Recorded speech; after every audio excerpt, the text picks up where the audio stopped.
ना भाग रोशन सर, रोशन sir,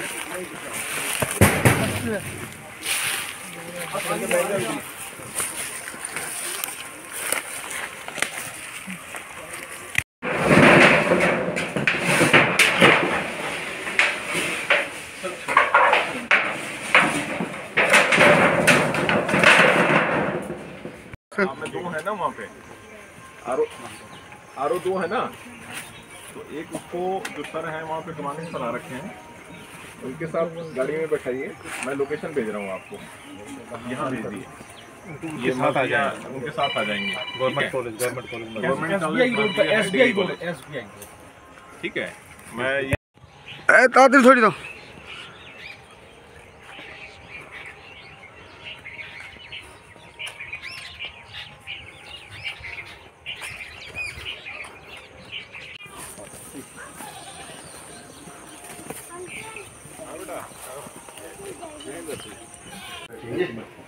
south Bengal की हिस्ट्री में सबसे बिगेस्ट अचीवमेंट है। आप बहुत बढ़िया। ये कौन है? आड़ बांग्ला आगे भी दिखाता है।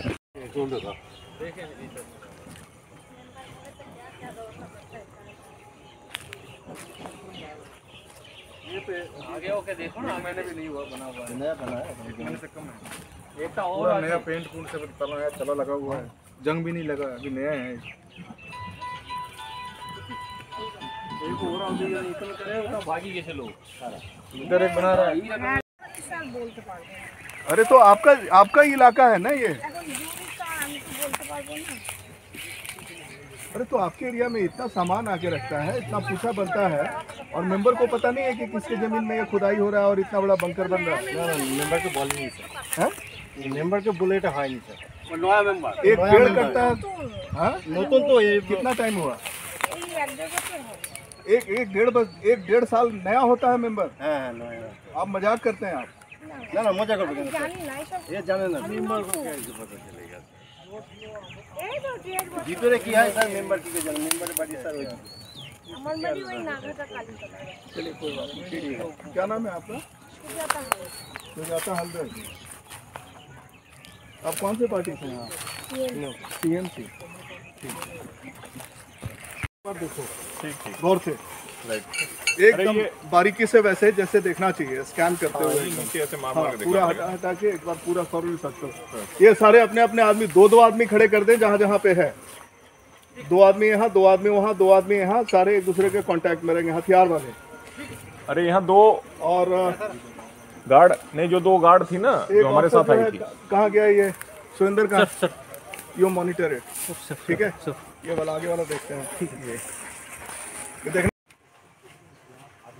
आपस लेकर के आ जाएंगे। खाना पीना होता है तो चांगो चलाइए था।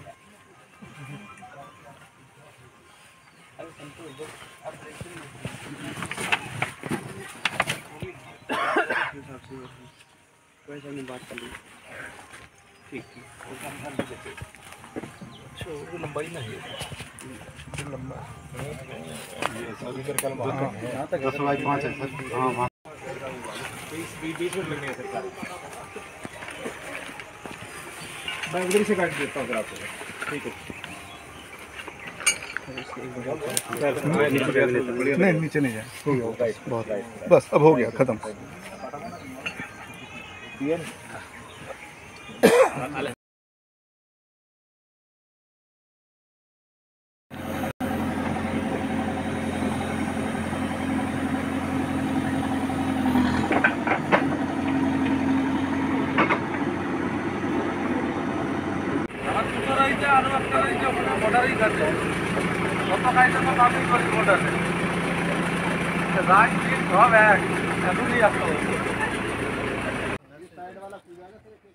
अंदर हाँ अंदर नाक भी है, होल्डिंग भी है।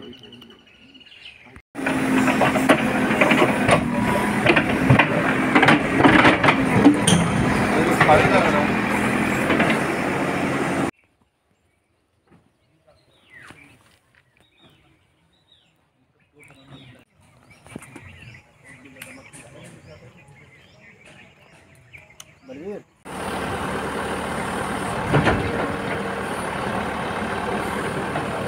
গতকাল 3টে বাংকার পাওয়া গিয়েছিল, আজকে আবার আর একটা জিসিবি দিয়ে তুলতে পারছে না বড় বড় বাংকার, কি বলবেন? হ্যাঁ, আমি আজকে নিজেও গিয়েছিলাম, গিয়ে দেখলাম সত্যি আজকে আরও আর একটা বাম্পার পাওয়া গিয়েছে, উদ্ধার করেছে বিএসএফ। তা এতদিন ধরে এই যে বাংকারগুলো করছে, এগুলো আমাদের প্রশাসনের লোকজন কেন টের পায়নি সেটা আমি বুঝতে পারছি না। স্থানীয় পঞ্চায়েতের ভূমিকাটাও বা কীরকম আছে সেটাও আমার মনে সন্দেহ জাগছে। সন্দেহ আর কি, সন্দেহ পরিষ্কার যে কেন তারা দেখতে পান না। ওই যে দর্শক শুনলেন, একজন নেত্রী পঞ্চায়েতের, তাকে ডাকা হয়েছিল টিএমসির, শুনলেন না? উনি জানতেন না এখানে এইসব হচ্ছে, উনি এলাকার, উনি জানতেন না এইসব কারবার হচ্ছে। এত বড় বাংকার, এত কিছু, এত সব মানে আমবাগান না কি বাগান, একটা বাগানের ভিতরে এরকম বাংকার তৈরি করা হয়েছে 4টে, সেখানে সব মালপত্র আসছে, টাকা হচ্ছে, এত বড় একটা কাজ চক্রে চলছে। নেত্রী বা টিএমসির লোকজনেরা কিছুই জানেন না, কিছুই জানেন না। ওনারা কিছু জানবেন না, তো ওনারা তো কিছু জানবেন না। এই তো হচ্ছে সীমান্তের অবস্থা। এটা হচ্ছে নদিয়া, কৃষ্ণগঞ্জ, বাংলাদেশের দিকে টুঙ্গি, ওই দিকের পুরো বাংকার বিএসএফ গিয়ে উদ্ধার করেছে আমবাগান থেকে। বড় বড় বাংকার, মানে উপরে মনে হচ্ছে ছোট ঘর, বাগান দেখার ঘর, ছোট ছোট ঘর আছে, টিন দিয়ে তৈরি করা হয়েছে, এবং তার নিচে বাংকার, এবং ঘরের নিচেও আছে। সেটা একটা দেখলেন আপনারা, একটা দেখালাম না, এই যে ঘর, লোক মনে করবেন যে বাগান পাহারা দেওয়ার ঘর, কিন্তু ওই ঘরের নিচে বাংকার রয়েছে। তার মধ্যে সব নিষিদ্ধ ড্রাগ ইত্যাদি থাকে, সেগুলো পাচার হয় বাংলাদেশে। জানি না এই বাংকারের মাধ্যমে আর কি সব অপকর্ম হয়, বা এই বাংকারে লুকিয়ে পড়া, তারপর এখান থেকে ছড়িয়ে পড়া দেশের অন্দরে, সেসব হয় কিনা। আর তৃণমূল নেত্রী বলছেন কিছুই জানি না, কিছুই জানি না। জানি না, এই না জানা, না বলার পেছনে অন্য কিছু লেনদেনও আছে কিনা। প্রিয় দর্শক, আমি শফিকুল ইসলাম এবং আপনারা দেখছেন আরামবাগ টিভি। এই যে নেত্রী কিছুই জানেন না।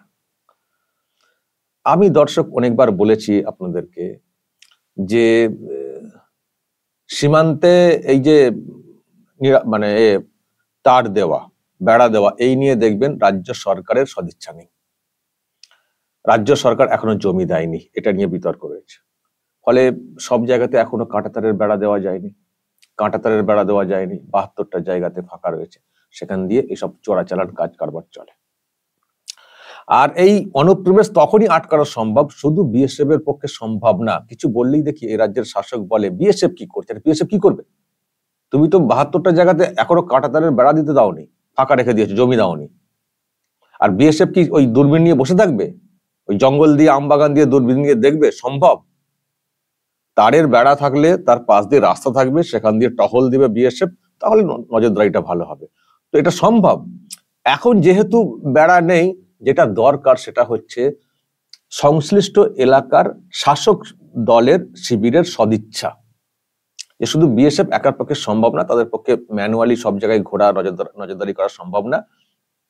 আমরাও আমাদের মতো করে ইনপুট দেব। যদি আমাদের এখানে কিছু চোরাচালান কারবার চলে, আমরা বিএসএফ কে খবর দেবো, ব্যবস্থা নেব। এই সদিচ্ছা তো শাসকের থাকা উচিত, শাসক দলের থাকা উচিত। কিন্তু আপনাদের দেখে কি মনে হচ্ছে? নেত্রীর কথা শুনে আপনাদের কি মনে হলো? ওনার মধ্যে কোনো সদিচ্ছা আছে? কোনো সদিচ্ছা আছে? বিএসএফ জানতে পেরে গেল উনি এলাকার এত বড় চলছে এখানে র্যাকেট, এটা তো মানে বেশ পাকাপোক্ত হবে সব র্যাকেট। উনি কিছুই জানেন না, ওনার কিছুই ইনপুট নেই। এলাকায় ওনার নাকি বিরাট জনসংযোগ। তো এটার মানে কি? জানেন না, নাকি জেনেও চুপ করে বসে রয়েছেন? কিছু ওনারও ফায়দা আছে। উনি বা এবার মহিলা, উনি হয়তো উপরের দিকে আরো কেউ থাকতে পারেন, নেতা। এটাই যখনই এই চোরাচালান কারবারটা হয়, শুধু তো বাংলাদেশ থেকে এক পক্ষ হবে তার চোরাচালান কারবার হতে পারে না, এই পক্ষের লোকজনদেরও যোগ থাকবে। এটা তো পরিষ্কার হয়ে যাচ্ছে যে শাসকের লোকেরা একেবারে উদাসীন বা যুক্ত আছেন, বলছেন না। যুক্ত আছেন বলছে না। দেশের সুরক্ষার স্বার্থে শাসকের লোকজনদের দায়িত্ব তো অনেক বেশি, অনেক বেশি, যে বিএসএফ সব জায়গায় দেখতে পারবে না, চলো আমরাও খানিকটা ইনপুট দিয়ে বিএসএফ কে ডাকি, মনিটর করতে সাহায্য করি। সেটা না করে যদি তারাই এই কারবারের সঙ্গে যুক্ত হয়ে থাকেন, তো শাসক শিবির যুক্ত হয়ে থাকলে অন্যদের বুকে কি সাহস আছে যে তারা বলবেন, তাদের বিরুদ্ধে মুখ খুলবেন? মুখ খুললি তো গলা টিপে দেওয়া হবে, মুখ খুললি তো গলা টিপে দেওয়া হবে। আমার ধারণা অনেকে জানেন, তারা বলতে সাহস পান না, তাদের প্রতি সন্দেহ হয়ে গেলে যদি আবার তাদের প্রাণ চলে যায়। মারাত্মক সব বাহিনী তো। তো দর্শক, এইটাই পরিষ্কার হয়ে যাচ্ছে যে কেন চোরাচালান বন্ধ হচ্ছে না আমাদের এই মানে পশ্চিমবঙ্গের এই বর্ডার দিয়ে, কেন বন্ধ হচ্ছে না? কারণ এখানকার শাসক দলের সদিচ্ছার অভাব রয়েছে, শাসক দলের সদিচ্ছার অভাব রয়েছে, যে সুযোগটা মানে কাজে লাগাচ্ছে ওই পারের মানে এই চোরাচালান কারবারিরা, এই পাচার চক্র চলছে। এটা কি? এটা যেটা বলা হচ্ছে দর্শক, ফেন্সিডিল। ফেন্সিডিল হচ্ছে একটা নিষিদ্ধ ড্রাগ। এটা হচ্ছে একটা কফ সিরাপ, কফ সিরাপ। কিন্তু কফ সিরাপটা মানে বাংলাদেশের লোকেরা এত এটাকে ইউজ করে ফেলেন, এটাকে নেশা দ্রব্য হিসেবে ইউজ করে ফেলেন। ফেন্সিডিল একটা মানে কাশির সিরাপ, কাশির একটা মানে কড়া ডোজের একটা সিরাপ ফেন্সিডিল। আমি আপনাদেরকে একটু ছবিটা দেখাতে চাইছি। এই হচ্ছে সিরাপ। তো ভারতেও এর ব্যবহার নিয়ে খুব কড়াকড়ি ছিল, পরের দিকে তো নিষিদ্ধ ব্যাপারটাও এসেছিল। তো বাংলাদেশে অনেক আগে থেকে নিষিদ্ধ এই ড্রাগ, কারণ এই ড্রাগ বাংলাদেশে একটা সময় তৈরি হতো, তারাও নিষিদ্ধ করে দিয়েছিল 1980-র পর থেকে সম্ভবত। কারণ সেখানকার লোকেরা এই ড্রাগটাকে পুরো মদের বোতলের মতো ব্যবহার করতে শুরু করে দিয়েছিলেন নেশার সামগ্রী হিসেবে। ড্রাগ মানে কাশির জন্য ওষুধ ছিল ভালো, কফ সিরাপের জন্য, কিন্তু সেটা তো মানে ওষুধ হিসেবে খেতে হবে। ওরা বোতলকে বোতল মানে বেশি করে খেয়ে, বেশি ডোজ খেয়ে এটাকে নেশা হিসেবে তারা করতে শুরু করে দিয়েছিলেন, নেশার দ্রব্য হিসেবে তারা এটাকে ব্যবহার করতে শুরু করে দিয়েছিলেন। ফলে ওখানে এই ড্রাগ নিষিদ্ধ হয়ে যায় বাংলাদেশে, কিন্তু ভারতে মানে উৎপাদন হচ্ছিল কাশির সিরাপ হিসেবে। তো যেটা হচ্ছিল, যেহেতু ওখানে নিষিদ্ধ, ব্যাস এবার চোরাচালান শুরু হয়ে গেল। কারণ নিষিদ্ধ হয়ে গেলেও নেশা ছাড়তে পারলেন না বাংলাদেশিরা, তারা নেশার দ্রব্য হিসেবে এটাকে ব্যবহার করতে শুরু করলেন। এবার চাহিদা বাড়তে লাগলো, উৎপাদন নেই, এবার ভারতে যেহেতু উৎপাদন হচ্ছিল সেখান থেকে নিয়ে যাওয়ার চেষ্টা চোরাচালান পথে। তো এবং এই ফেন্সিডিল নিয়ে যাওয়ার ক্ষেত্রে অনেক সব প্রসেস আপনারা শুনেছেন, মানে ছোট ছোট বোতল, তো প্লাস্টিকের বোতল, শরীরের মধ্যে কিছু নিয়ে সীমান্তে ওই কিছু লোককে দিয়ে চাদরে, মহিলাদের শরীরের মধ্যে দিয়ে চাদর চাপা দিয়ে নিয়ে যাওয়া, নদী পেরিয়ে নিয়ে যাওয়া, এসব অনেক ধরাও পড়েছে, অনেককে ধরাও হয়েছে। আপনারা দেখেছেন বাচ্চাদেরকে শরীরে বেশ কিছু বোতল দিয়ে সাঁতরে পার মানে পেরিয়ে ওদিকে যাওয়ার প্রসেস মানে করা হয়, সেক্ষেত্রে বাচ্চাদের প্রাণহানি পর্যন্ত হয়েছে।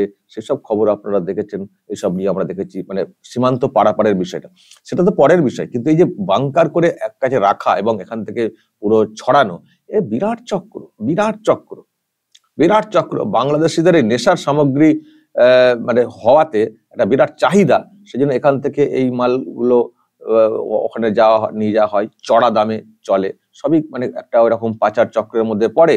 আর সেখানে হয়তো বিরাট একটা মুনাফার ব্যাপার থাকে। এবার সেই মুনাফার আমি জানি না কত অংশ কোন জায়গায় পৌঁছায়, যে কারণে শাসক শিবির সীমান্তে উদাসীন থাকে বা তারা নিজেরাই যুক্ত থাকে। ফেন্সিডিলের মধ্যে কি থাকে? কোডাইন ফসফেট থাকে। কোডাইন ফসফেট মাত্রা বেশি হয়ে গেলে নেশার জায়গায় চলে আসে, নেশার জায়গায় চলে আসে বিরাট করে। তো ওখানে মানে নেশার দ্রব্য হিসেবে বাংলাদেশের লোকেরা নাকি খুবই ফেন্সিডিল আসক্ত, এই সুযোগ নিচ্ছে চোরাচালান কারবারিরা। তো করতে গিয়ে এসব হচ্ছে। দর্শক, এ হচ্ছে ব্যাপার, কিন্তু প্রশ্ন অনেক। আবারও বলছি, এখানকার শাসক শিবিরের সদিচ্ছা যদি না থাকে, চোরাচালান কারবার বা অনুপ্রবেশ আটকানো সম্ভব না বিএসএফের পক্ষে, সম্ভব না। আর সম্ভব তখনই হবে যদি সমস্ত জায়গায় জমি দিয়ে দেয় রাজ্য সরকার, পুরো কাঁটাতারের শক্ত বেড়া হবে, পাশ দিয়ে রাস্তা হবে, টহল দিবে বিএসএফ, তবেই বন্ধ করা সম্ভব। কিন্তু আবারও বলছি, এই সরকার যতদিন থাকবে আমাদের রাজ্যে, এই সমস্যার সমাধান সহজে হবে না দর্শক। এই ধরুন, এখানে বাংকার ধরা হয়েছে, সব আছে, উদ্ধার হবে, সব হবে। কিছু লোককে হয়তো ধরাও হতে পারে সন্দেহবশত, ধরে কি করবে? পুলিশের হাতে তুলে দেবে, পুলিশ পরে ছেড়ে দেবে। আর এরা কখনো জমি দিয়ে কাঁটাতার বেড়া মানে কাঁটাতারের মানে পার্মানেন্ট বেড়া দিতে সাহায্য করবে না। তাহলে এই শাসক যতদিন থাকবে, এটা আমরা দেখছি উদ্ধার হলো, কিন্তু এটার এই চক্রের জড় উপড়ানো যাবে না, চক্র রয়ে যাবে, এগুলো নিয়ে চলে যাবে। আবার দেখবেন অন্য কোনো জায়গাতে আবার বাংকার তৈরি করে আবার সেই চোরাচালান কারবার চলবে। ফলে এর সমস্যা থাকবেই। আর ওদিকে বাংলাদেশ থেকে তো চাহিদাও বেশ আছে নেশা শিডিল দিয়ে।